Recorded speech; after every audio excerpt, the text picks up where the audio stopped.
అందరికీ hello hi welcome. Inspiring stories చూసినప్పుడు మనకి జీవితం మీద నమ్మకం బలపడుతుంది. ఎంత కష్టం వచ్చినా కూడా తట్టుకుని ఓర్చుకుని నిలబడి 10 మందికి ఇన్స్పిరేషన్ గా ఎగ్జాంపుల్ గా నిలిచిన వాళ్ళని చూస్తే మాత్రం మనసు ఎంత పులకించిపోతుంది. మనం ఒక టైంలో చాలా సుపరిచితులు ఆడియన్స్కి, ప్రేక్షకులు, ప్రజలందరికీ కూడా ఆవిడే జ్యోతిరెడ్డి గారు. రైతు కూలీగా తన ప్రయాణాన్ని మొదలుపెట్టి ఒక టైంలో ఆవిడ పొలంలో పనులు చేసుకుంటూ చిన్న పిల్లల్ని చూసుకుంటూ ఏ అండాదండా లేకుండా కష్టపడిన వారు అమెరికా దాకా వెళ్ళి అక్కడ తన ఓన్ కంపెనీకి CEO అయి ఎంతో మంది 100 మందికి పైగా వ్యక్తులకి ఉపాధి కల్పించి ఐటీ రంగంలో తన పట్టేంటో చాటుకున్నారు. ఇవాళ అమెరికాలో ఉంటూ భారతదేశానికి తిరిగి వచ్చి వస్తూ ఇక్కడ కూడా ప్రజల్లో సేవ చేస్తూ ఉండాలనే ఒక సంకల్పంతో తన గ్రాటిట్యూడ్, తన కృతజ్ఞతని చాటుకుంటున్నారు. ప్రస్తుతం కెన్ యూ బిలీవ్ ఈ భవంతిని చూస్తున్నాం కదా, ఇది ఒకప్పటి రైతు కూలీ, ప్రస్తుతం ఒక పెద్ద కంపెనీకి CEO ఇల్లు. జ్యోతిరెడ్డి గారిని మేము స్టూడియోకి ఆహ్వానించడానికి వచ్చాం. వారి కథని మరొకసారి ప్రేక్షకులకి పరిచయం చేయాలి. So I'm going to meet her and వాళ్ళ ఇంట్లో విజువల్స్ కూడా మీకు చూపిస్తాం. ఎంతమంది పెద్ద పెద్ద ప్రముఖులతో ఆవిడ ఫోటోలు ఉన్నాయో చూస్తే వావ్, లైఫ్ ఇంత మారిపోతున్న ఒక్క సంకల్పంతో అనిపిస్తుంది అనమాట. And I'm here. చాలా అందమైన ఈ ఇంట్లో రాగానే ఎంట్రన్స్లో ఒక లవ్లీ గార్డెన్, చక్కగా ప్రశాంతంగా కళకళలాడుతూ ఉండే ఈ గార్డెన్లో మన కోసం జ్యోతిరెడ్డి గారు వెయిట్ చేస్తారు. వెల్కమ్ జ్యోతి గారు. మీ ఇంటికి నేను మీకు వెల్కమ్ చెప్పాను, అది విషయం. Thank you so much. మీరు మా స్టూడియోకి రేపు రావాలి. మీ కథని మరొకసారి మా సుమన్ టీవీ ప్రేక్షకులకి మనం ఆవిష్కరించబోతున్నాం. Thank you. చెప్పకుండా ఇట్లా సర్ప్రైజ్ ఇస్తే ఎట్లా? మార్నింగ్ మీ అనుమతితో మీ ఇల్లు చూడొచ్చా? తప్పకుండా. ఎంత టేస్ట్ఫుల్ గా మీరు ఇల్లు చక్కగా పెట్టుకున్నారో చూస్తాం. For all visitors who ever come my home, I'm really blessed to see all of you and want to show my home and it is a small but beautiful. స్మాలా? ఇది స్మాలా? అయ్యో బాబోయ్, రండి రండి రండి, ఫాలో మీ. నేనే చూపిస్తూ ఇంటిని. ఇక్కడ చూడండి, ఒక అందమైన, అంటే ఒక లవ్లీ సిట్టింగ్ ఏరియా లాగా పెట్టి ఇక్కడ నుంచి మొదలనమాట ఇల్లు. ఇంటి ముందే ఒక కబానా ఉంది. ఇక్కడ చక్కటి ఈ ఆర్చ్వేలో రండి రండి రండి ఇలా వెళుతూ మనం, సో ఇక్కడేమో మనం చక్కగా గార్డెన్ ఎక్స్టెండ్ అవుతోంది. చక్కగా పెరడు అందంగా కళకళలాడుతూ మంచి ఆర్చ్వే టేస్ట్ఫుల్గా కట్టారనమాట. వెనకాలంతా కూడా మనకి చక్క పళ్ళ చెట్లు ఉన్నాయి, బోల్డని కనిపిస్తున్నాయి. యాపిల్ చెట్ల అనిపిస్తుంది ఇక్కడ చూస్తుంటే. యాపిల్స్ యాక్చువల్లీ మన హైదరాబాద్లో చెట్లకి యాపిల్స్ కాస్తున్నాయి అంటే ఇదిగో అక్కడ చూస్తున్నాం కదా, యాపిల్ చెట్టు అనమాట. సార్ నమస్కారం. బాగున్నాను sir. Right, welcome. So to our frame. So Jyothi garu, can we step in? Yes please, welcome. మీరు your such a source of inspiration మా అందరికీ. ఇక్కడికి వచ్చాము, మనం లివింగ్ రూమ్లోకి వస్తున్నాము.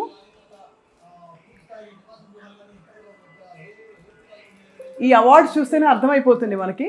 అబ్దుల్ కలాం గారితో పాటు ఇక్కడ మనకి చాలామంది ప్రముఖులు ఉన్నారు. మన పూర్వ గవర్నర్ నరసింహన్ గారు, former CM the one and only KCR గారు, అందరితో ఇక్కడ చాలామంది, ఇక్కడ భారతీయ జనతా పార్టీ నాయకులు, అంటే పార్టీలకు అతీతంగా ప్రణబ్ ముఖర్జీ గారు, అలాగే ఎన్ని అవార్డ్స్ అండ్ సత్కారాలు అందుకున్నారో జ్యోతిరెడ్డి గారు మనకు అర్థమవుతోంది ఇక్కడ. సో అది ఒక ఇన్స్పిరేషన్గా తయారవ్వాలంటే లైఫ్ సిచ్యువేషన్స్ని నెగిటివ్గా ఉండి వెనకుండిపోయి బాధలు పడిపోతూ ఉండే వ్యక్తులు ఒక కేటగిరీ.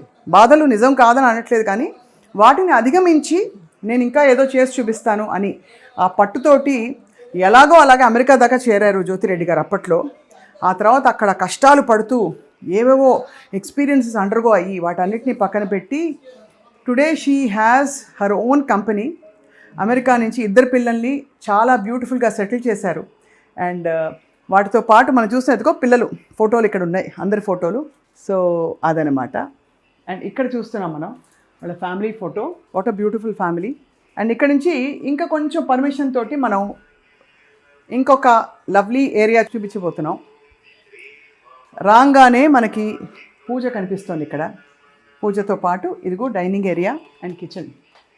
చాలా టేస్ట్ఫుల్గా చేశారు ఈ కిచెన్ అండ్ డైనింగ్ ఏరియా కూడా. మనకి ఓపెన్ స్పేసెస్ బాగా ఇప్పుడు కామన్ అయిపోయాయి.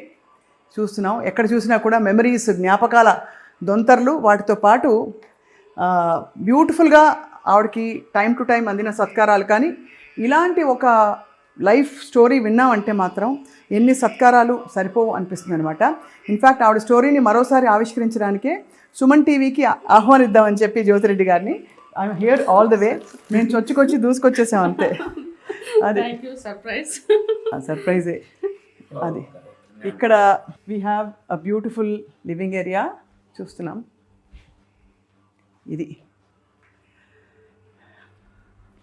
ఇదిగో జీవిత సారం అంతా ఇక్కడే ఉంది. జీవిత సారం ఏమిటంటే ఇదిగో ఇది జీవిత సారం. మనకి పోరాటమే జీవితం అని ఎప్పుడు జ్యోతిరెడ్డి గారు అంటుంటారు. అయినా నేను ఆగిపోలేదు, అయినా నేను ఓడిపోలేదనే బుక్ కూడా రాశారు జ్యోతిరెడ్డి గారు. సో ఇప్పుడు లేటెస్ట్గా with all these beautiful memories and all her experience, వారు ఏం చేయబోతున్నారు, వాళ్ళ ప్రణాళికలు ఏంటి, అండ్ 10 మందికి ఏం మంచి మాటలు చెప్తారు. Let's talk to her. Jyothi garu, we invite you to our studio. తప్పకుండా మీరు రావాలి మా స్టూడియోలో. మళ్ళీ మీ ఎక్స్పీరియన్సెస్ లేటెస్ట్గా మీరు చేస్తున్న మంచి కార్యక్రమాలు మాతో పంచుకోవాలి. తప్పకుండా. Thank you my dear. Thank you for letting us into your house. అదనమాట.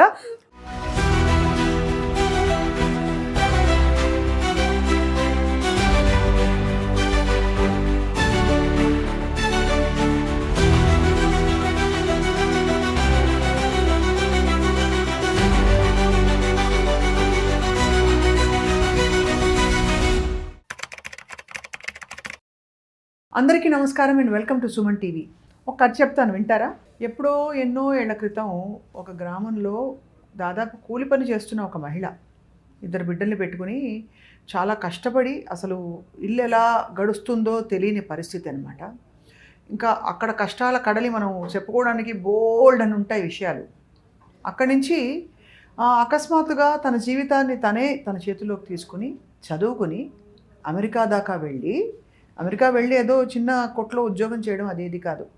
ఐటీ కోర్సెస్ చేసి అక్కడ ఒక ఐటీ సాఫ్ట్వేర్ రిక్రూట్మెంట్ ఫర్మ్ పెట్టి చాలా ప్రాజెక్ట్ టేకప్ చేసి ఇవాళ ఒక మల్టీ మిలియనియర్ అయ్యారు. ఇదేదో ఆర్థిక విజయం అని చెప్పడం కాదు, మనిషి సంకల్పం ఉంటే ఎంత అసలు దూసుకెళ్ళిపోయి తను ఒక ఎగ్జాంపుల్ లాగా కష్టాలని దూసుకుంటూ వెళ్ళిపోవచ్చో చెప్పే ఒక చాలా అందమైన వాస్తవం.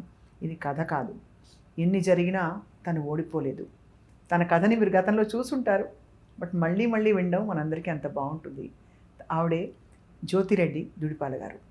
జ్యోతిరెడ్డి గారు ప్రస్తుతం ప్రవాస తెలుగు నారిగా మహిళగా అమెరికాలో ఉంటూ పిల్లల్ని చక్కగా సెటిల్ చేసి ఇప్పుడు భారతదేశం తిరిగి వచ్చారు.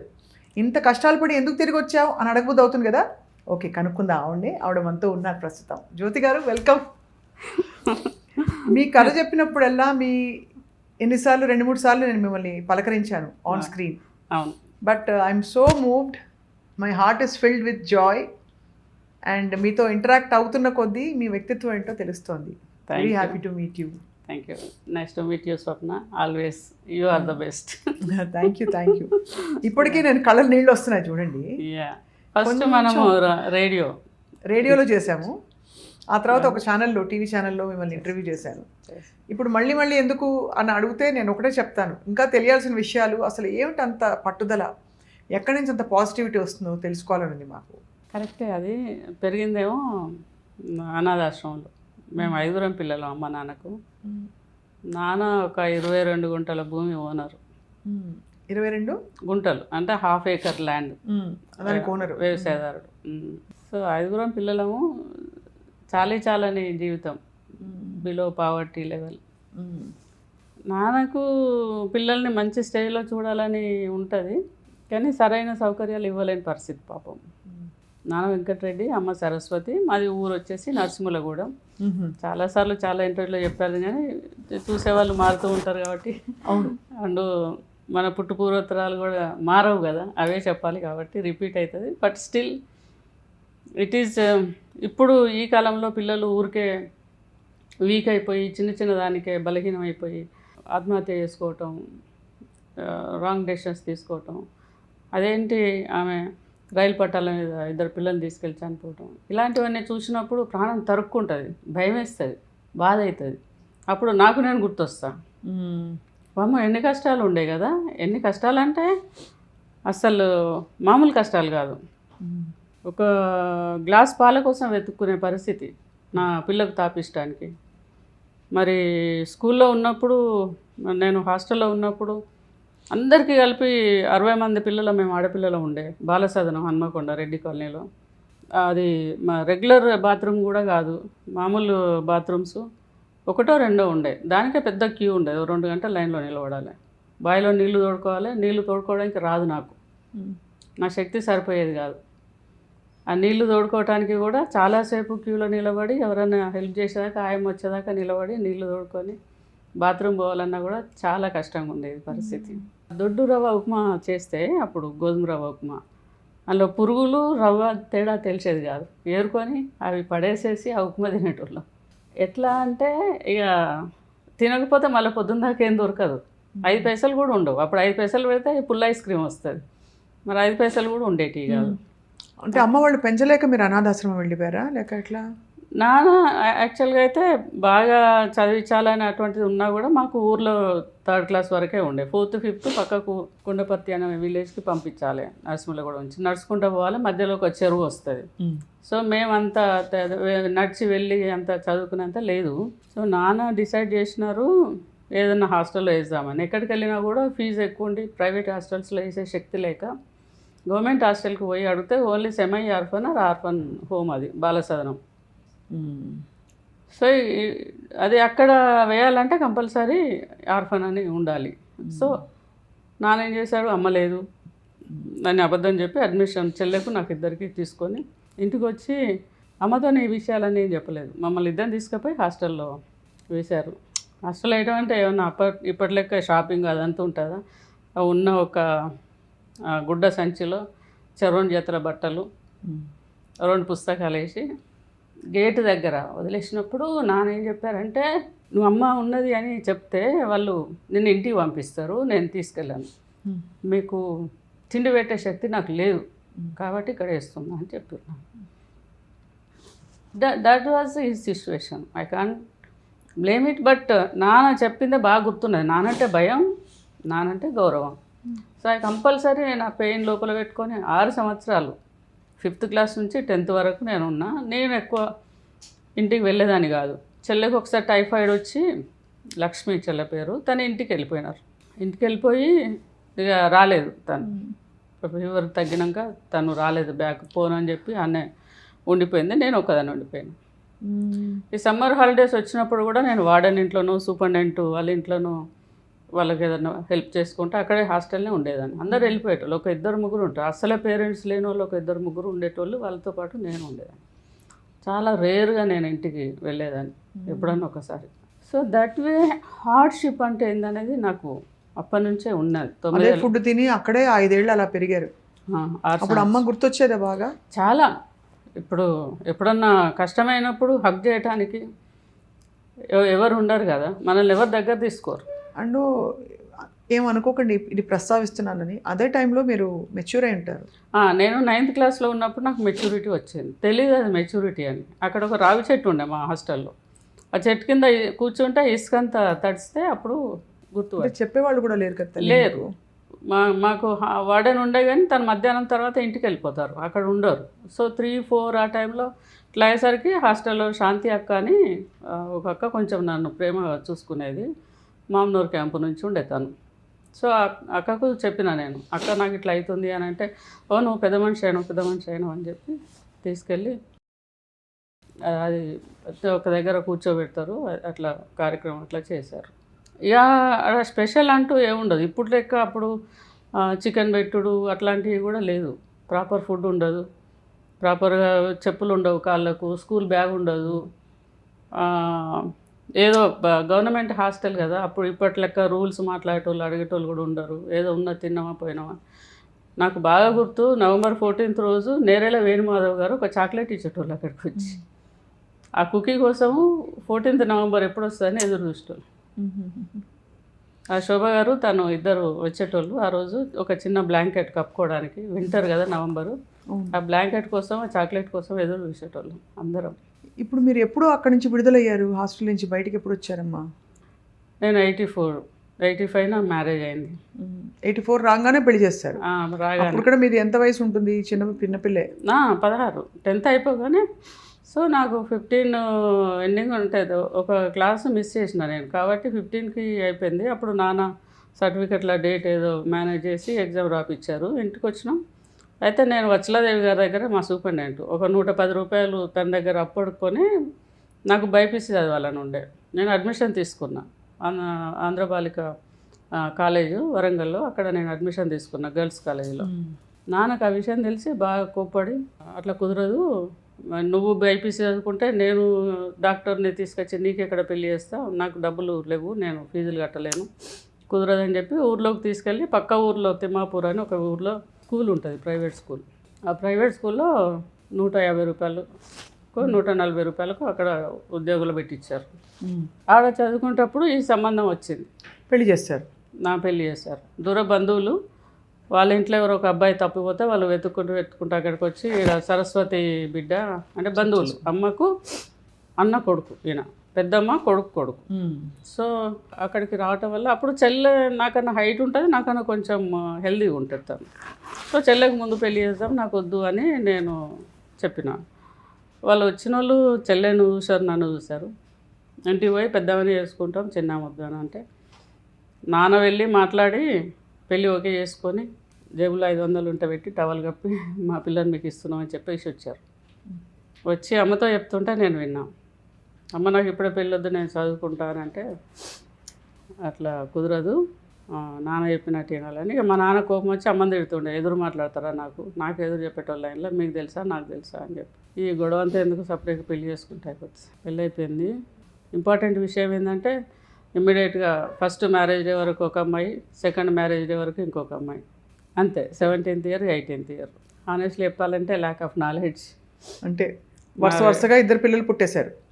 ఫస్ట్ మ్యారేజ్ డే ఒక పాప పుట్టేసింది, సెకండ్ మ్యారేజ్ డే లోపు మార్చి 3వ తారీఖు నాడు పెళ్ళి, మార్చి 4 నాడు పెద్ద అమ్మాయి, మార్చి 4 నాడు చిన్న అమ్మాయి, అంతే.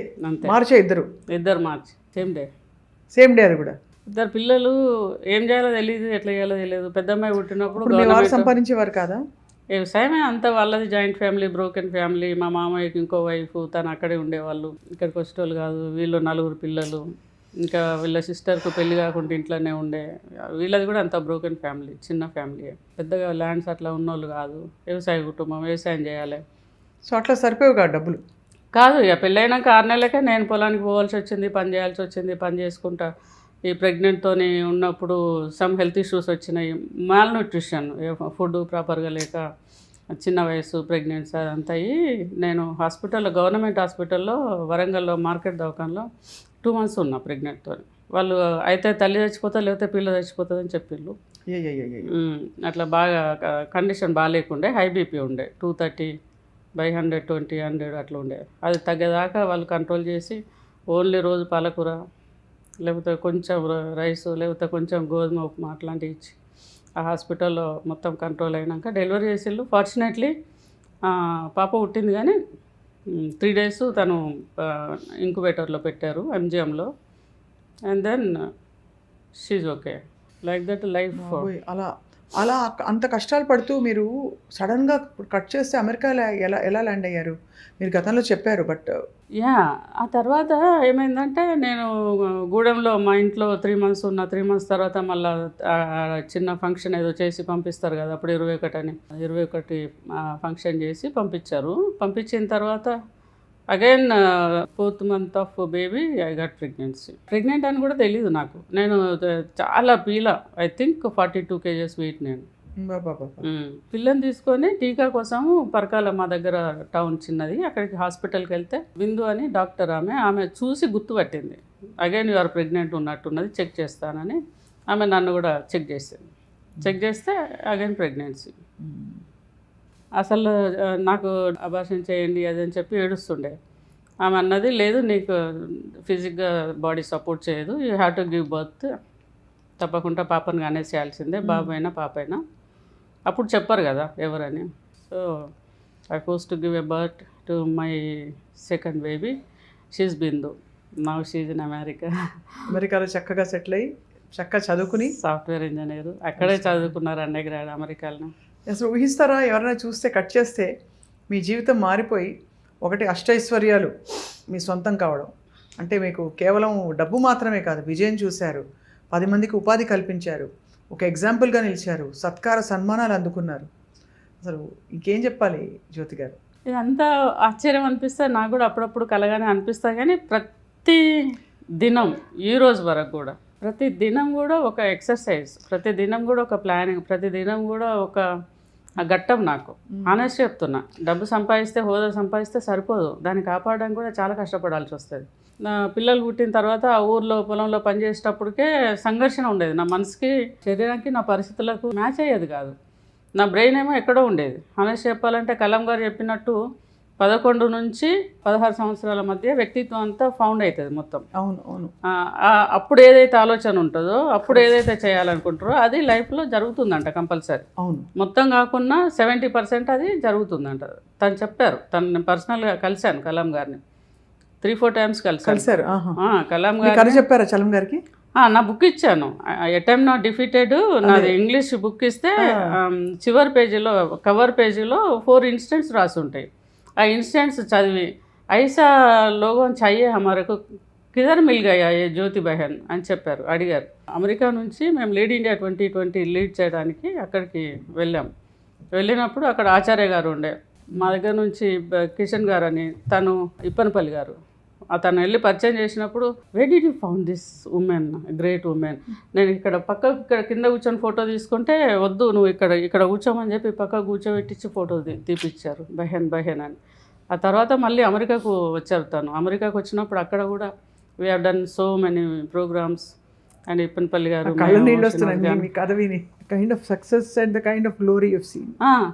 I seen that. తనతో ఉన్నప్పుడు నాకు చాలా 18 to 35 years వాళ్ళను మీరు వర్క్ చేయాలి వాళ్ళ కోసం అని అంటే, అప్పటి వరకే నేను స్కూళ్ళల్లో వెళ్ళటము, ప్రోగ్రామ్స్ చేయటము.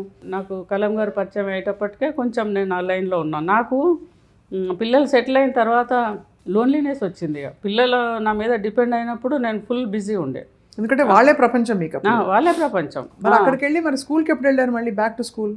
నేను హన్మకొండకు షిఫ్ట్ అయిన తర్వాత ఈ adult education teacher 120 rupees Nehru కేంద్ర వాళ్ళది, అది 1 year ప్రాజెక్టు. ఆ తర్వాత నేషనల్ సర్వీస్ వాలంటీర్ అని ఊర్లలో తిరిగి చిన్న చిన్న మహిళా మండలి పెట్టి, లేకపోతే ఈ స్పోర్ట్స్ క్లబ్ పెట్టి, అలాంటి పని అన్నమాట. అది 190 రూపీస్. అది ఆ జాబ్ వచ్చింది. దాంతోనే ఊర్లో నుంచి బయటకు వచ్చే అవకాశం వచ్చింది నాకు. ఇది ఊర్లో నుంచి చేయడం కష్టమవుతుంది నాకు, నేను అట్లా వెళ్ళి మా హన్మకొండలో ఉంటానంటే మా హస్బెండ్ కూడా ఫస్ట్ ఒప్పుకోలేదు, సమిరెడ్డి గారు. తర్వాత ఇక ఫోర్స్ చేసి ఒప్పించి బయటకు వచ్చి హన్మకొండలో ఒక 60 రూపాయల ఇల్లు కిరాయి తీసుకొని సుబేదార్లో ముస్లిం వాళ్ళ ఇంట్లో ఉన్నా. ఫస్ట్ వాళ్ళు కూరగాయలు అమ్మేది. ఇక్కడ ఒక ఇన్సిడెంట్ చెప్తా. కూరగాయలు కొంటే రోజుకు 2 రూపాయలు అయ్యేది. 60 రూపాయలు అంటే చాలా కష్టం నాకు. వాళ్ళకి మేకలు ఉండేది, మటన్ షాప్ ఉండే, వాళ్ళకు కూరగాయల షాప్ ఉండే. వాళ్ళ కూరగాయలన్నీ మిగిలినవి వేస్టేజ్ అంతా తీసుకొచ్చి ఆ మేకలకు వేసేటోళ్ళు. అది ఎప్పుడో రాత్రి షాప్ క్లోజ్ అయినాక వస్తారు కదా, 11కి అట్లా వస్తారు. I use to wake up until they come home.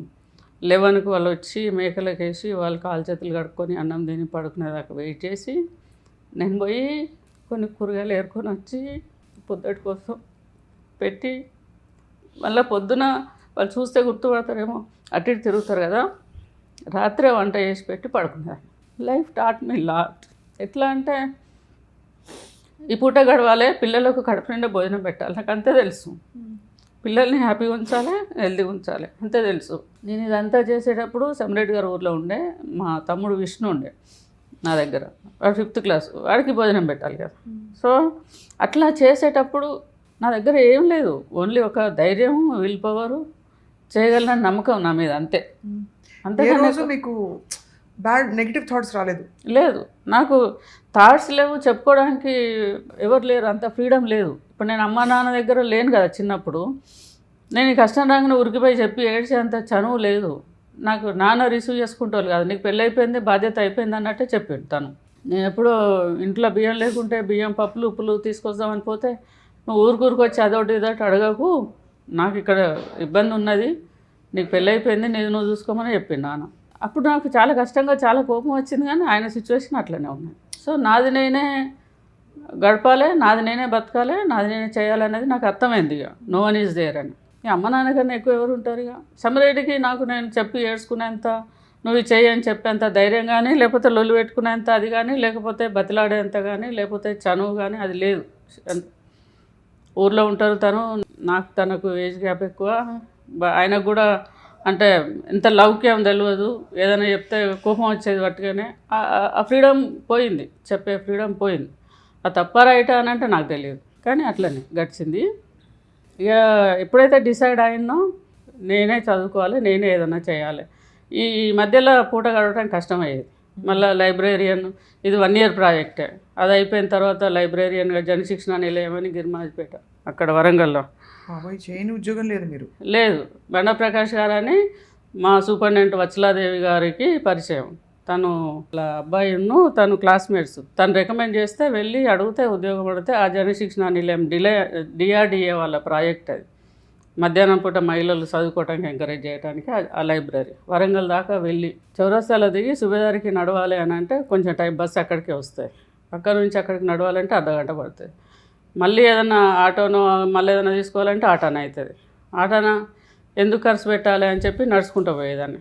ఈ పోయే క్రమంలో ఆటోనకు 6 అరటిపళ్ళు వస్తే నా పిల్లలకు రేపు పొద్దుటికి అవుతుందని అరటిపళ్ళు కొనుక్కొని పోయేదాన్ని రోజు. నా పెద్ద బిడ్డకు అరటిపళ్ళు అంటే ఇష్టం. అట్లా ప్రతి పావుల, ప్రతి రూపాయి, ప్రతి 10 పైసలు అకౌంటబుల్ అప్పుడు. సో అట్లా గడిచేది రోజు. మీరు అయినా ఓడిపోలేదు? ఓడిపోలేదు. నా బిడ్డలు కూడా ఓడిపోవద్దు, నా బిడ్డలు కూడా మంచిగా ఉండాలి. నేను ఉన్నట్టు తిండి లేకుండా, బట్టకు లేకుండా, పొట్టకు లేకుండా, చెప్పులు లేకుండా బతకొద్దు. అయితే బాగా కోపం వచ్చేది, బాధ అయ్యేది. అంటే కొంచెం జ్ఞానం వచ్చినప్పుడు ఆలోచించేది, నా లైఫ్ ఎందుకు ఇట్లున్నది అని. నాకు నచ్చేది కాదు అసలు, చచ్చిపోవాలని అనిపించేది. కానీ చచ్చిపోతే పిల్లలు ఆగమవుతారు కదా. సో ఆ ప్రయత్నం కూడా చేసిన. పొలంలో పని చేసినప్పుడు అది చాలాసార్లు చెప్పిన. నేను నా బిడ్డను ఎత్తుకొని పోతా అంటే నా చిన్న బిడ్డ అమ్మ అమ్మ అని పిలిస్తే వచ్చి, ఆ రోజు ఇట్ వాజ్ ఇన్ 88, ఆ రోజు నేను ప్రామిస్ చేసుకున్నా, I don't want to go with any decisions ఫ్యూచర్లో అని చెప్పి అప్పుడు స్టాప్ చేసి అప్పటి నుంచి ట్రై చేస్తూనే ఉన్నా. ప్రయత్నం ఎప్పుడైతే హన్మకొండకు వచ్చినో డెఫినెట్గా ఏదో ఒకటి చేయగలని నమ్మకం డెవలప్ అయ్యి, అక్కడ కూడా పూట గడవడం కష్టమైతే భాగ్య అని నా క్లాస్మేట్కు టైలర్ షాప్ ఉండే, బట్టల షాప్ చిన్నది. వాళ్ళ ఇంటి ముందట ఇట్లా మిషన్ పెట్టుకొని కుడతారు. దాన్ని బతిలాడి ఒక పాత మిషన్ తెచ్చుకొని ఇంట్లో పెట్టుకొని రాత్రిపూట పెట్టికోట్స్ కుట్టేదాన్ని. ఒక పెట్టికోట్ కుడితే ₹1. మెటీరియల్ కూడా అదే ఇచ్చేది. పాపం జనరల్గా ఇయ్యరు, కానీ నాకు ఇచ్చేది అది. నేను పూట గడవటం కష్టమవుతున్నా. ఎక్కడున్నదో భాగ్య థ్యాంక్ యూ. తెలియదు, ఈ మధ్య కలవలే. అయితే అట్లా రోజుకు 15-20 పెట్టికోట్స్ కుడితే ₹15-20 సంపాదించేదాన్ని. దాంతో గడవడం ఇల్లు. ఒక్కరోజు ఇదే అరటిపళ్ళు వేస్తే ఆ పేపర్లో open university degree 10th class pass అయితే చాలు, 20 ఏళ్ళ వయసు ఉంటే చాలు అనేది చూస్తే ఈ ₹325 fee per annum. So I can afford అది కదా. దానికని అప్పుడు నేను అప్లై చేస్తా అని చెప్పి మా హస్బెండ్కి ఆనే దగ్గర, నాకు సుబేదారికి ఆర్ట్స్ కాలేజ్ వాకబుల్ డిస్టెన్స్. సడన్గా అక్కడికి వెళ్ళి అప్లికేషన్ తీసుకొని వచ్చి ఫిల్ చేసేటప్పుడు మా హస్బెండ్కు చెప్పిన, ఎట్లా చేస్తానంటే ఏం పని లేదా, పోవడం అవసరం. ఆర్గ్యుమెంట్ ప్రతి దాంట్లో అయ్యేది, కానీ ప్రతిది కూడా I use to inform him. తప్పకుండా నేను చెప్పి చేయాలని, వద్దు అది ఇదని డెఫినెట్గా ఆర్గ్యుమెంట్ అయ్యేది. బట్ నేను మొండిదాన్ని, నేను విన్నాను. సో నేను అనుకున్నదే చేసేదాన్ని, పిల్లల కోసం ఆలోచించేదాన్ని. కాబట్టి ఐ నీడ్ ఎడ్యుకేషన్. బాగా చిన్నప్పుడు ఒక కళ ఉండేది, ముందట డాక్టర్ అనిల్ జ్యోతి అని. ఎట్లా బైపీసీ చదవలేకపోయినా కదా, ఓపెన్ యూనివర్సిటీ డిగ్రీ ఈ వొకేషనల్ చేస్తే క్రాఫ్ట్ టీచర్గా గవర్నమెంట్ ఉద్యోగం వస్తుందని తెలిసింది. వొకేషనల్ కోర్సు ఈ టైంలో కూడా ఈ చిన్న ఉద్యోగాలే సంపాదన, వేరే సంపాదన లేదు, వేరే సపోర్ట్ లేదు, వేరే వాళ్ళ అడ్వైజ్ లేదు. కనీసం ఒక 10 కిలోల నూకలు ఇస్తే ఎక్కడన్నా పని చేద్దామంటే అటువంటిది కూడా లేదు మనకు. మా ఫ్యామిలీ మెంబర్సే మిల్లులు ఉన్న వాళ్ళు ఉండే, కానీ అటువంటి పని కూడా దొరకలేదు. కొంత టైం తర్వాత సమిరెడ్డి గారు వచ్చి ఇక పిల్లలతోనే ఉండటానికి వచ్చారు. వచ్చినాక ఒక ప్రైవేటు ఉద్యోగంలో చేరారు. ₹500, ఐ థింక్ 600. ఈ చదువుకునేటప్పుడు వొకేషనల్ తర్వాత గవర్నమెంట్ టీచర్కి అప్లై చేస్తే అప్పటికి అది క్లోజ్ అయింది. క్రాఫ్ట్ టీచర్ది క్లోజ్ అయిపోయిందని నాన్నగారు ఫ్రెండ్ ఆగయ్య గారు, తను కూడా లేరు, చనిపోయినారు పాపం. ఎదురుగా కోర్టు ఉన్నది, ఆడపోయి అప్లికేషన్ ఇస్తే వస్తుందేమో జాబ్ చూడండి అమ్మా అని అంటే, ఆ ఫార్మాట్ కూడా ఆయన దగ్గరనే అడుక్కొని పోయి అక్కడ ఇస్తే ఒక 6 months తర్వాత నాకు ఇంటికి ఆర్డర్ వచ్చింది, జాబ్ వచ్చింది, గవర్నమెంట్ జాబ్. ఇక టర్నింగ్ పాయింట్ అది లైఫ్లో. గవర్నమెంట్ జాబ్ వచ్చింది, అది 398 రూపీస్, నెక్కొండ దగ్గర ఎక్కడ అమీన్పేట. అక్కడికి వెళ్ళాము. 398 జాబ్ 19 months చేశాను. ఎవ్రీడే ట్రైన్లో వెళ్ళేదాన్ని ఎక్స్ట్రా ఇన్కమ్ కోసం. ఈ 398 సరిపోవు కదా, దానికోసం ట్రైన్లో శారీస్ అమ్మేదాన్ని. మళ్ళీ నీలాంటి వాళ్ళని పట్టుకొని శారీస్ అమ్మి శారీ మీద 20 రూపాయలు సంపాదించేదాన్ని. బా, ఎంత చొరవ తల్లి మీకు, అసలు హ్యాట్స్ ఆఫ్. ఇప్పుడు చెప్పుకుంటే ఒక ఆల్మోస్ట్ ఎంత డ్రామాటిక్, ఎంత సినిమాటిక్ ఇదిలా ఉంది. అసలు ఒక కథలో కూడా ఇన్ని మలుపులు ఉండవు. అలాంటిది మీరు బ్రతుకు తెరువు కోసం ఏదో ఒకటి చేసి గౌరవంగా నేను సంపాదించుకోవాలని ఒక కంకణం కట్టుకున్నారు. టైపిస్ట్ జాబ్ వస్తే కొంచెం కూర్చొని పని చేయొచ్చు, ఈ తిరుగుడు ఇదంతా కష్టమవుతుందని టైప్ రైటింగ్ నేర్చుకున్నా. I want to share this bad experience for good sign.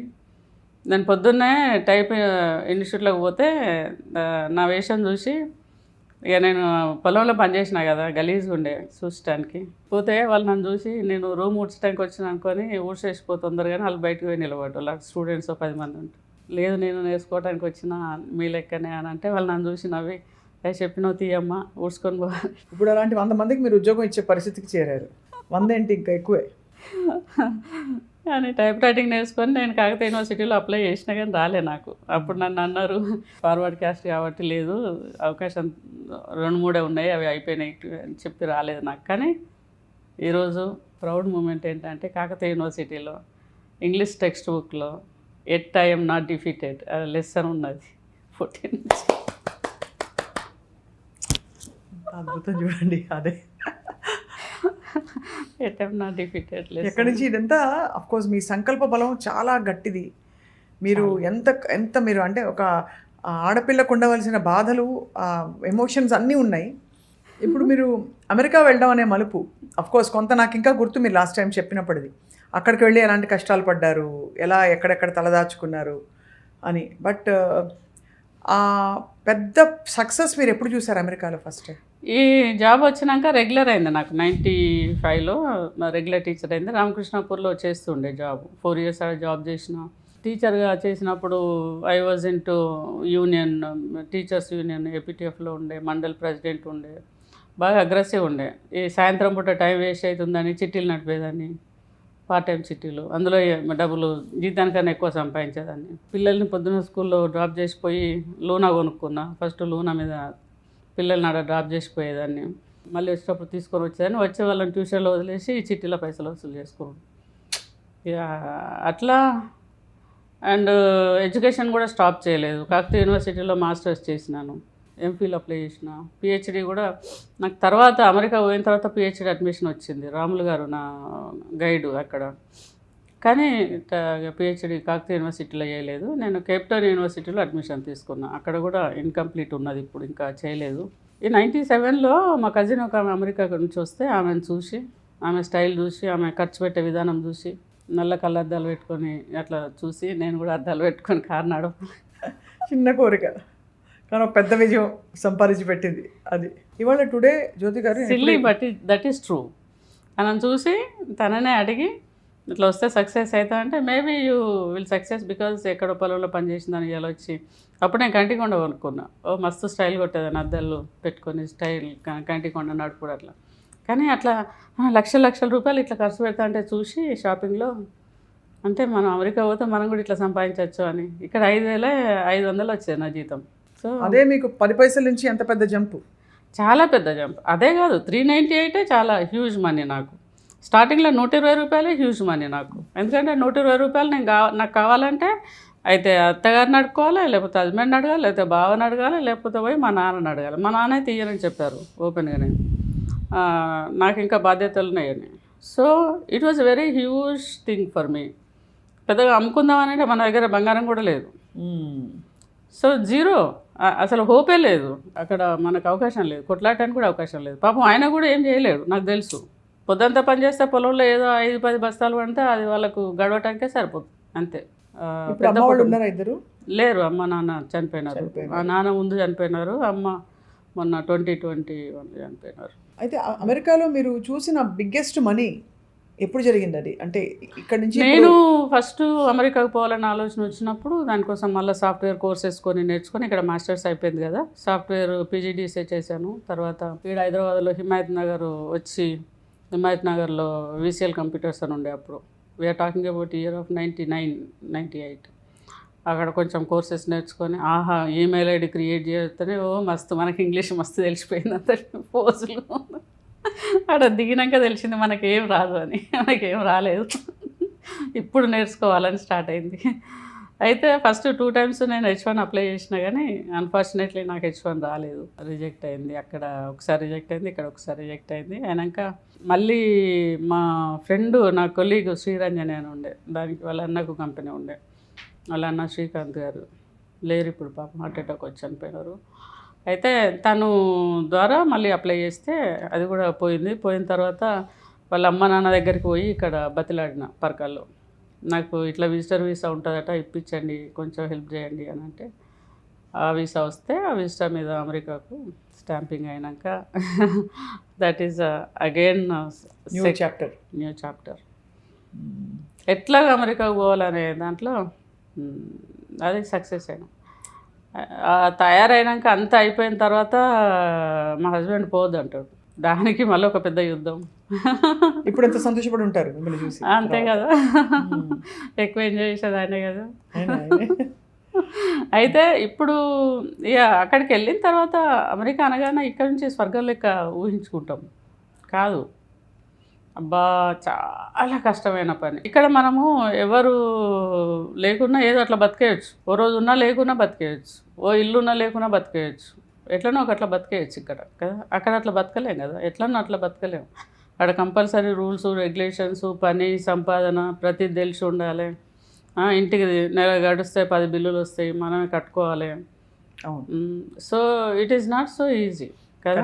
నేను ఫస్ట్ పోయినప్పుడు పేయింగ్ గెస్ట్గా ఉన్నా $300 ఒక గుజరాతీ ఫ్యామిలీలో, న్యూ జెర్సీలో ఓక్ ట్రీ రోడ్లో ఉన్నా, హిల్ టాప్ అపార్ట్మెంట్స్ అని. వాళ్ళంతా ఫిల్ ఉండి రూమ్లో బెడ్ ఇస్తే 400, హాల్లో సోఫా దగ్గర పడుకుంటే 300. నేను 300 చూస్ చేసుకొని హాల్లో సోఫా కాడ పడుకునేదాన్ని. ప్రతి చోట మీరు అంటే ఎంత ఏ సవాల్ వచ్చినా నాకెందుకు నేనెందుకో ఆగిపోలేదు కాబట్టి మీకు ప్రతి చోట పరిష్కారం విజయమే వచ్చింది. అంతే, నేనే ఇవాళ అనుకోవాలి, ఆలోచించాలి, రేపు ఏం చేయాలి, రేపు అది సక్సెస్ అవుతుంది కాదు, కింద పడతాం లేస్తాం, మళ్ళీ ఆలోచించాలి, మళ్ళీ ఒకటి పట్టుకోవాలి, మళ్ళీ పోవాలి, మళ్ళీ చేయాలి. మీరు but when did you get your first, మీరు కంపెనీ ఎప్పుడు పెట్టారు? ఫస్ట్ పేయింగ్ గెస్ట్ ఒక షాప్లో పనిచేసిన, తర్వాత ఒక మోటల్లో పనిచేసిన, తర్వాత సాఫ్ట్వేర్ రిక్రూటర్గా పనిచేసిన, తర్వాత బేబీ సిట్టర్గా చేసిన, 7-Eleven షాప్లో చేసిన. ఇవన్నీ చేస్తూ ఉన్నప్పుడు ఈ సాఫ్ట్వేర్ రిక్రూటర్ జాబ్లో చేసినప్పుడు ఈ ఫస్ట్ విజిటర్ వీసా 6 months తర్వాత ఎక్స్టెన్షన్ చేసుకున్నా, H1 అప్లై చేసిన. సాఫ్ట్వేర్ రిక్రూటర్గా పనిచేసినప్పుడు సౌత్ కరోలినాలో సంజయ్ అని వాళ్ళ కంపెనీలో పనిచేసేదాన్ని. వాళ్ళ కంపెనీలో పనిచేసినప్పుడు అక్కడి నుంచే ఇది H1 అప్లై చేసుకున్నా. అక్కడ నుంచి వర్జీనియాలో ఇంకొక సాఫ్ట్వేర్ కంపెనీలో రిక్రూటర్గా పనిచేసిన. ఆడ బాగా నేర్చుకున్నా, స్టాఫ్ ఎక్కువ ఉండే. అప్పటికి మీకు H1 వచ్చేసింది. ఈ వర్జీనియాకి వచ్చిన తర్వాత H1 వచ్చింది అప్రూవల్. వచ్చినాక అన్నీ QA testing, Saturday Sunday QA testing నేర్చుకొని నా రెజ్యూమే నేనే మార్కెట్ చేసుకొని ఇంటర్వ్యూకి వెళ్ళిన. టెలిఫోనిక్ ఇంటర్వ్యూ పాస్ అయినా, నాకు జాబ్ వచ్చేసింది అనుకున్నా. రిక్రూటర్ జాబ్ వదిలేసిన. అడిగిపోతే టాస్క్ ఇచ్చి బోర్డు మీద చేయమంటే మనకేమొస్తుంది, ఏం రాదు, మాటలు తప్ప చేతలు రా. సాఫ్ట్వేర్లో నాలెడ్జ్, వర్క్ ఎక్స్పీరియన్స్ లేకపోతే వీ కాన్ డూ కదా. సో చేయలేకపోయినా నేను. సో రాలేదు జాబు. రాకుంటే బాగా కొంచెం డీల్ అవ్వడినా. ఆ నుంచి మళ్ళీ రిటర్న్ ఆ ప్లేస్కు పోవద్దు అవుతలేదు, డెన్వర్కి. అనే ఉన్న లోకల్లో ఉన్న కాంటాక్ట్స్, మార్కెటింగ్ జాబ్ కదా అంతకుముందు చేసింది. ఆ లోకల్లో ఒక ఆమెకు కాల్ చేస్తే కళ్యాణి అని బెంగళూరు అమ్మాయి, ఆమె అకామిడేషన్ ఇచ్చింది for 1 week paying guest. So అట్లా ఫినిక్స్లో సెట్ అయ్యి అక్కడ మా ఊరు ఫినిక్స్లో సెట్ అయ్యి మొత్తానికి అక్కడే మీరు సాఫ్ట్వేర్ అక్కడే. అయితే ఏమైందంటే వచ్చిన తర్వాత మళ్ళీ సాఫ్ట్వేర్ రిక్రూటర్ జాబ్ కోసం వెతికిన ఫస్ట్. తర్వాత 7-Eleven గ్యాస్ స్టేషన్లో చేసిన, అక్కడనే బేబీ సిట్టర్గా చేసిన స్కాచ్డేల్లో. మీ బ్రదర్ ఉన్న ప్లేస్లో. అవును, స్కాట్స్డేల్లో ఉంటాడు అని. స్కాట్స్డేల్లో వాళ్ళు నార్త్ ఇండియన్స్ బాగానే ఫస్ట్ పేయింగ్ గెస్ట్ హౌస్ ఉన్నది వాళ్ళ ఇంట్లోనే, ఫస్ట్ బేబీ సిట్టర్ వేసింది వాళ్ళ ఇంట్లోనే, ఫస్ట్ సాలరీ తీసుకున్నది వాళ్ళ దగ్గరనే, ఫస్ట్ నా ఎంప్లాయీ నార్త్ ఇండియనే. అట్లా కనెక్ట్ అయింది. సో నేను వాళ్ళ ఇంట్లో బేబీ సిట్టర్గా చేసినప్పుడు నాకు పిల్లల మీద బాగా మనసు మళ్ళీంది. పిల్లల్ని ఇక్కడ వదిలేసిపోయినా కదా అప్పుడు. అవునవును. సో ఇండియాకి వద్దామని చెప్పి ప్లాన్ చేసి H1 వచ్చింది కదా, H1 స్టాంపింగ్ ఇండియాకి వస్తే కాదని చెప్పి మెక్సికోకి వెళ్ళిన. అదే అప్పట్లో అలా చేసేవారు అందరూ. మెక్సికోకి వెళ్ళి ఆడ స్టాంపింగ్ అయిన తర్వాత 1 వీక్ లోపల ఇండియాకు వచ్చేసిన ఫస్ట్ టైం. అయితే I believer, I'm strong believer. నేను దేవుణ్ణి నమ్ముతాను, తర్వాత కర్మని నమ్ముతాను, రిచువల్స్ నమ్ముతాను, ఈ పూజలు పునస్కారాలు బాగా చేస్తాను అప్పుడైనా ఇప్పుడైనా. అంటే ఐ బిలీవ్. నాకు ఒక పంతులు ఉండే ఈడ రామప్ప టెంపుల్లో పనిచేస్తారు తను. ఆయన చెప్పారు, ఇట్లా నీకు అమెరికాలో ఉద్యోగం రాదు, వ్యాపారం చేస్తే నువ్వు డెవలప్ అవుతావు, బాగా మంచిగా ఉన్నాయి నీకు భవిష్యత్తు వ్యాపారంలో అని. అంటే నేను నమ్ముతాను, ఎందుకంటే ఆయన నాకు స్టాంపింగ్ పోయినప్పుడు డేట్ అదంతా తనే ఫిక్స్ చేశారు. ఓకే, కాబట్టి స్టాంపింగ్ అయింది కాబట్టి నమ్మకం ఇంకా పెరిగింది. Then I started think about it. ఆయన అడిగిన ఏ పేరుతో పెట్టాలి అని అంటే ఇట్లా పలానా నేమ్తో పెట్టండి అని అంటే ఐ స్టార్టెడ్ కంపెనీ, ఈ సాఫ్ట్వేర్ సొల్యూషన్స్. కానీ కంపెనీ స్టార్ట్ చేసి ఇక్కడ నుంచి రిజిస్టర్ చేసిన కంపెనీ తెలుసా. ఈ నుంచి పాస్పోర్ట్ పంపించి, ఈ నుంచి నా వీసా స్టేటస్ పంపించి. అప్పుడు H1 మీద కంపెనీ పెట్టేటోళ్ళు కాదు, కానీ నేను కనుక్కుంటే సిపిఐ గారు పెట్టవచ్చు, but you should not work for that company. నేను వేరే కంపెనీకి పనిచేస్తుండే, ఈ కంపెనీ పెట్టి బిజినెస్ స్టార్ట్ చేసి అలా అలా అలా పుంజుకుని నిలబడి ఇప్పుడు యువర్ మిలియనేర్. భగవంతుడితే. ఈ అమెరికాలో మీకు పెద్ద ఇల్లా? చాలా పెద్ద ఇల్లు అండి. అప్పుడు 6 బెడ్రూమ్ హౌస్, పిల్లలందరూ నేను కలిసి ఉండే. ఏ ఊర్లో ఉంటారు ఇప్పుడు అమెరికాలో? ఫినిక్స్లోనే ఉంటారు. ఫినిక్స్లోనే ఉంటాము. అయితే అందరం కలిసి ఉన్నప్పుడు పెద్ద ఇల్లు. ఇప్పుడు 3 ఇల్లు తీసుకున్నాము. 2 ఇల్లు పెద్దవి, 1 చిన్న ఇల్లు. సో ఆ పెద్ద ఇల్లు ఆడపిల్లలు ఇద్దరు. ఎందుకంటే ఇప్పుడు వాళ్ళకి చిన్న పిల్లలు ఉన్నారు, ఫ్యామిలీ ఉన్నారు. నేను ఇక్కడ కొంతకాలం, అక్కడ కొంతకాలం ఉంటాను, తిరుగుతూ ఉంటాను. సో ఇక్కడ అఫ్ కోర్స్ ఇది అందరికీ చూపించాం బిగినింగ్లోనే.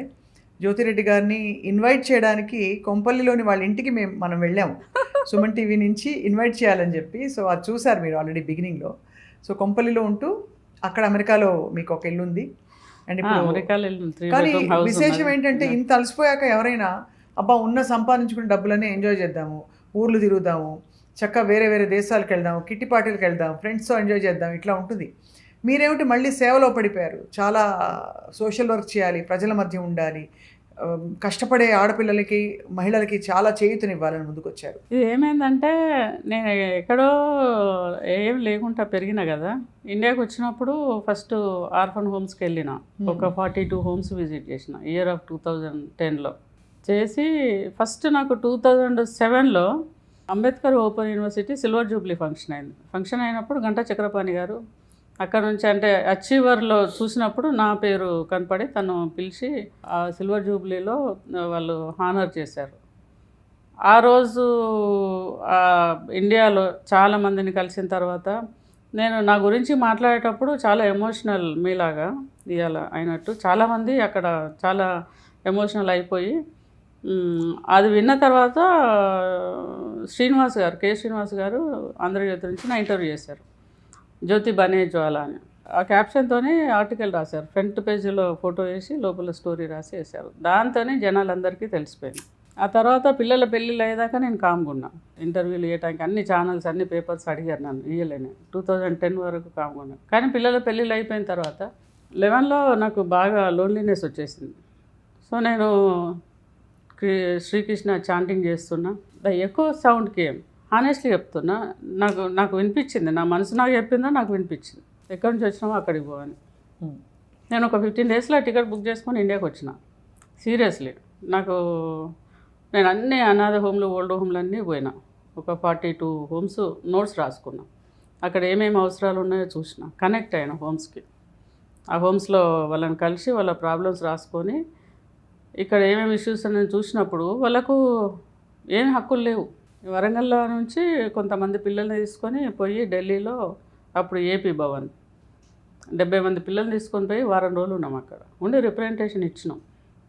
ఫోర్స్ అని ఒక ఆర్గనైజేషన్ పెట్టి దాని త్రూ రిప్రజెంటేషన్ ఇచ్చినాం అందరికి. అప్పటి నుంచి ఇప్పటిదాకా ఇస్తూనే ఉన్నా. Nothing happen honestly. పిల్లలకు ఆధార్ కార్డు లేదు. 4 కోట్ల మంది పిల్లలు ఉన్నారు అనాథలు దేశంలో. 3% of population.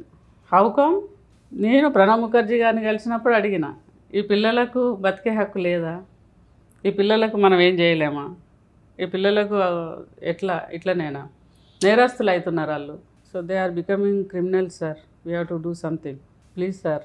I touched his feet, I touched Kalamji feet, I touched Anna Hazare feet.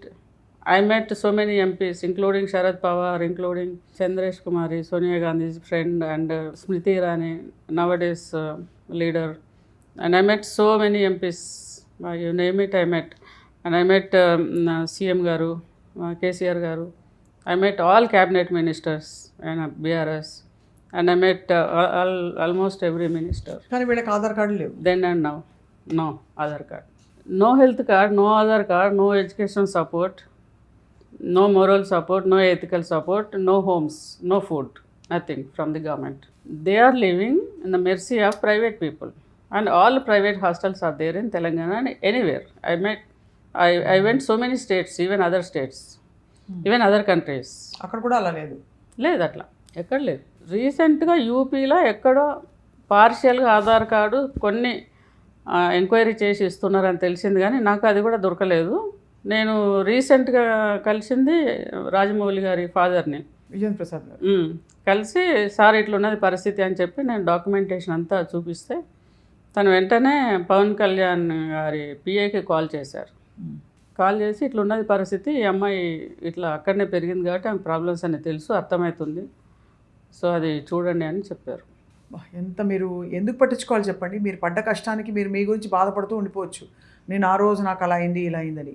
ఇప్పటికి కూడా మీరు ఎంత విజయం సాధించినా గాయాలను పక్కన తోసి మన అవసరం ఉన్న పిల్లలు ఎంతమంది ఉన్నారు, మన అవసరం ఉన్న వ్యక్తులు సమాజంలో ఎన్ని సమస్యలు ఉన్నాయని ఆలోచిస్తున్నారు కదా, అది హ్యాట్స్ ఆఫ్ అండి. నాకు ఇట్లనే చేయాలని అనిపిస్తుంది. అక్కడ 5 స్టార్ హోటల్లో పోయి బర్త్డే పార్టీ చేసుకుంటే ఓ $1000 $2000 ఖర్చు అవుతాయి. ఓకే, అందరూ క్లాప్స్ కొడతారు, కేక్ కట్ చేస్తారు, తినిపిస్తారు, కానీ అక్కడ ఆనందం రాదు నాకు. I feel happy. ఇక్కడ పిల్లలతోనే నేను కేక్ కట్ చేస్తాను. అదే హోమ్లోకి పోయి ఎక్కడెక్కడ పిల్లలు ఉంటే వాళ్ళని నేర్కొని వచ్చి అక్కడ వాళ్ళతో సెలబ్రేట్ చేసుకుంటాం. అక్కడ సంతోషం వస్తుంది. ఆ పిల్లలకు అమ్మ నాన్న తెలియదు కదా, వాళ్ళు కట్ చేయరు కదా, వాళ్ళకి తెలియదు కదా సెలబ్రేషన్.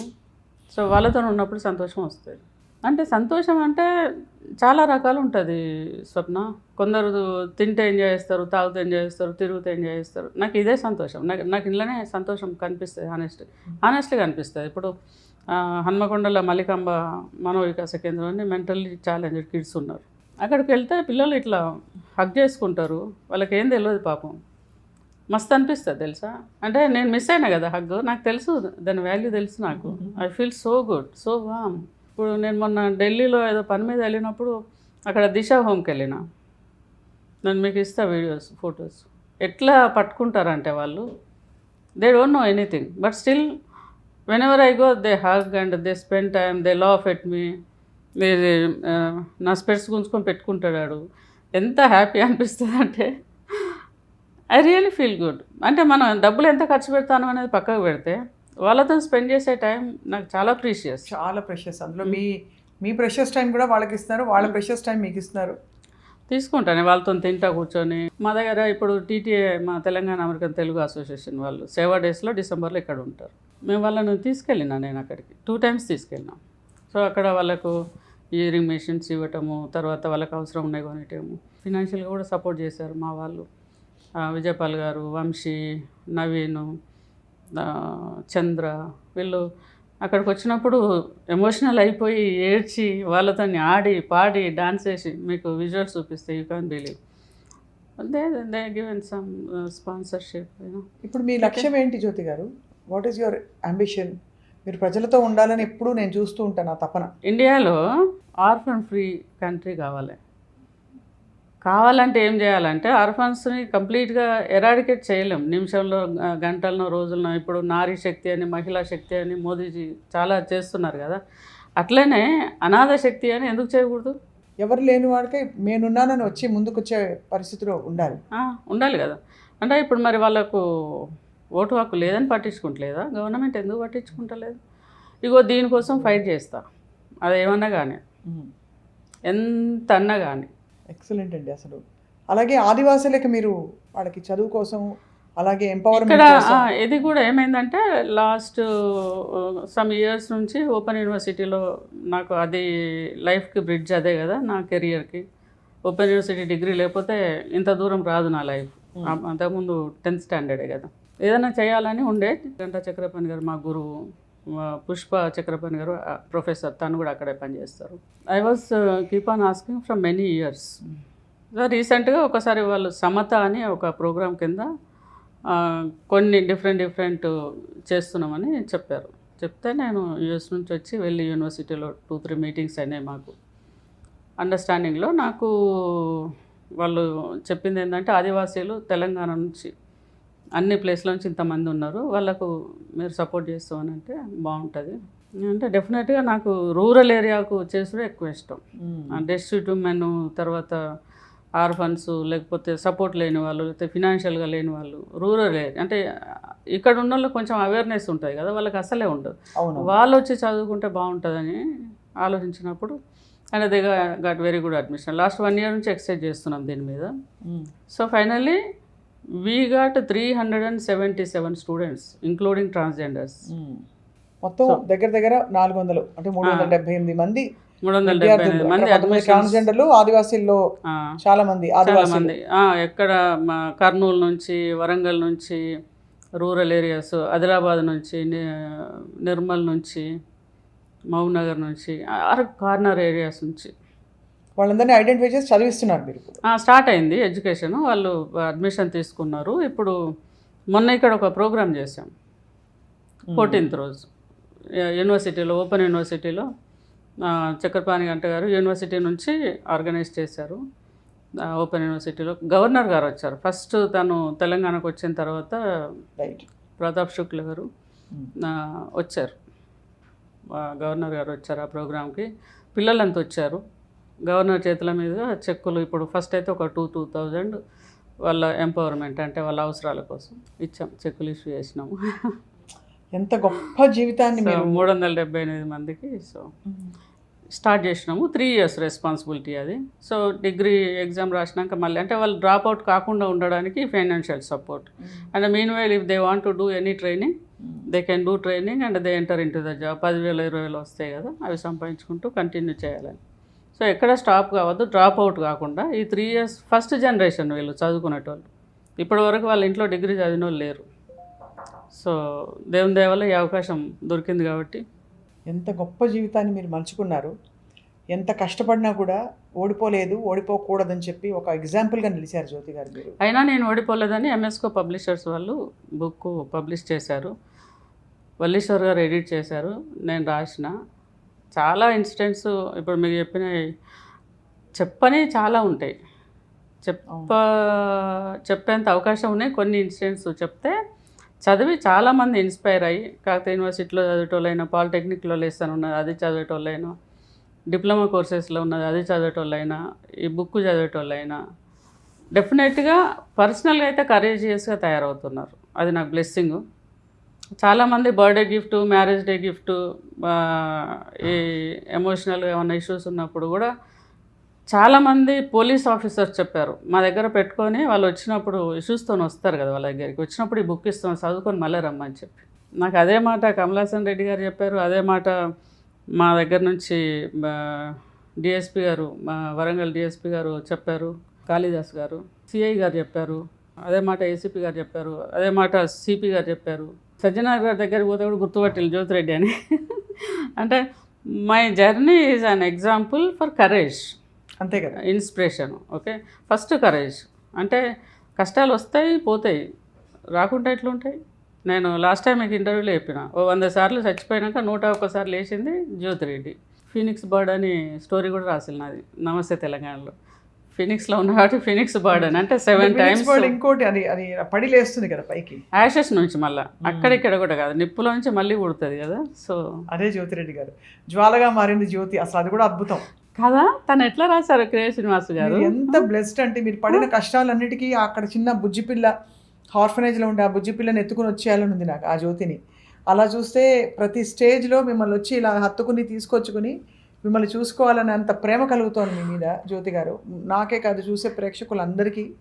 మీ లాస్ట్ టైం మిమ్మల్ని ఇంటర్వ్యూ చేసినప్పుడు ఎంతమంది ప్రముఖులు ఫోన్ చేసి నాతో మాట్లాడారు, మంత్రులు వాళ్ళు, ఏమని మీ కథ చూసి ఇన్స్పైర్ అయ్యి, అంటే తెలిసినా కూడా అంత వివరంగా తెలిసినప్పుడే తెలుస్తుంది అసలు ఏం ఎందుకంటే జీవితాల్లో నుండి ఎన్ని జరిగిపోతాయి, అందులో మీకు అసాధారణ పరిస్థితులు జరిగితే దాన్ని మీరు ఇంకొక మలుపు తిప్పుకుని అసలు ఎవరు ఊహించని అసాధారణ పరిస్థితులుగా మలుచుకున్నారు.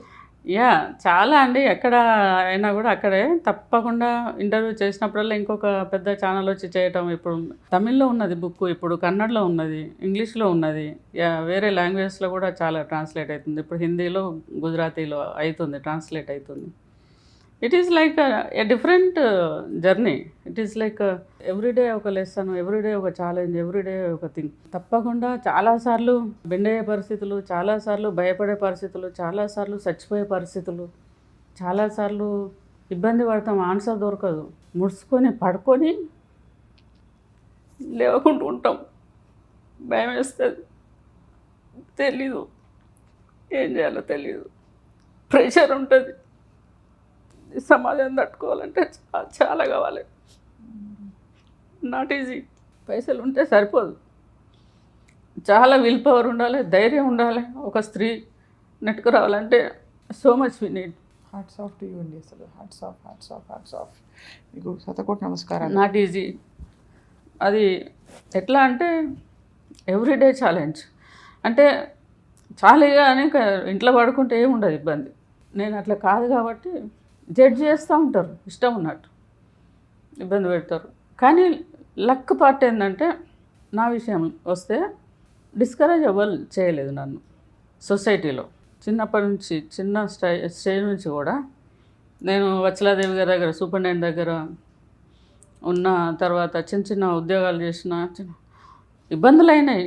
ఫైనాన్షియల్గా లేము కాబట్టి ఇన్సల్ట్ చేస్తారు, ఇజ్జత్ తీస్తారు, దీని ముఖం దీంతో ఏమవుతుంది అంటారు, అటు పోగానే బూతులు తిడతారు, ముందట మంచిగా మాట్లాడతారు. ఇవన్నీ తెలిసినా కూడా తెలియనట్టు నటించాల్సి వస్తుంది. మళ్ళీ తెల్లారి వాంతోనే పని ఉంటుంది కదా. కరెక్ట్. వాడు తిడతాడు గలీజ్గా, తెల్లారి నా కర్మగాలి అక్కడికి మళ్ళీ వెళ్ళాల్సి వస్తుంది. But still okay until I'm done that. I can do it. I acted like I did not know anything. I acted like I know everything. Same person. అంతమందికి, చాలామంది ఆడవాళ్ళకి పరిస్థితి ఉంటుంది. అయ్యో అందరికీ అండి, అది ఇదైతే కామన్ సమస్య, చాలా మందికి ఉంటుంది. పాపం పిల్లలు ఎట్లా తట్టుకుంటారో అనిపిస్తుంది నాకు. మీ పిల్లలు అదృష్టవంతులు. ఇట్లాంటి ఒక వీర వనిత, ఒక వీర మహిళ, మనకి సాధికారతకి పరాకాష్ట మీరు జ్యోతిరెడ్డి గారు. మా పిల్లలు నాతో పాటు కష్టపడ్డారండి. పాపం నేను ఇక్కడ లేనప్పుడు 2 ఏళ్ళు హాస్టల్లో ఉన్నారు, శ్రీ చైతన్యలో ఇంటర్మీడియట్ చదువుకున్నారు. ఇంటర్ తర్వాత ఇంజనీరింగ్లో PRRMలో జాయిన్ చేసినా కానీ మళ్ళీ 19 years లోపల నాతో పాటు గ్రీన్ కార్డ్ వాళ్ళకు కూడా రావాలని అంటే they have to be there in America. So before that I have to pull them. So నేను తీసుకెళ్ళి అక్కడ అండర్ గ్రాడ్ చదివించిన. అండర్ గ్రాడ్ చదువుకునేటప్పుడు కూడా పాపం ఇక్కడ తెలుగు మీడియం చదువుకున్నారు. వాడు ఇంగ్లీష్ కోపప్ చేసుకోవాలంటే మామూలు విషయం కాదు, చాలా హార్డ్ వర్క్ చేసారు వాళ్ళు. కానీ 22 సంవత్సరాలకి పెళ్ళిళ్ళు చేసి ఇద్దరికి 22కి జాబులు చేసి దే సెటిల్ దెమ్ సెల్ఫ్. వాళ్ళ చేతులు అలా నెత్తలో ఇద్దరు భారతీయులేనా? భారతీయులే. కరీంనగర్ ఒక అబ్బాయి డాక్టరు, ఇక్కడ హ్యాబిట్స్ నుంచి ఒక అబ్బాయి SAP manager. And both are technically very high profiles. మా అల్లుళ్ళు నా కొడుకులు లెక్కనే. ఇక మీ ఇంటికి మీరే మహారాణి.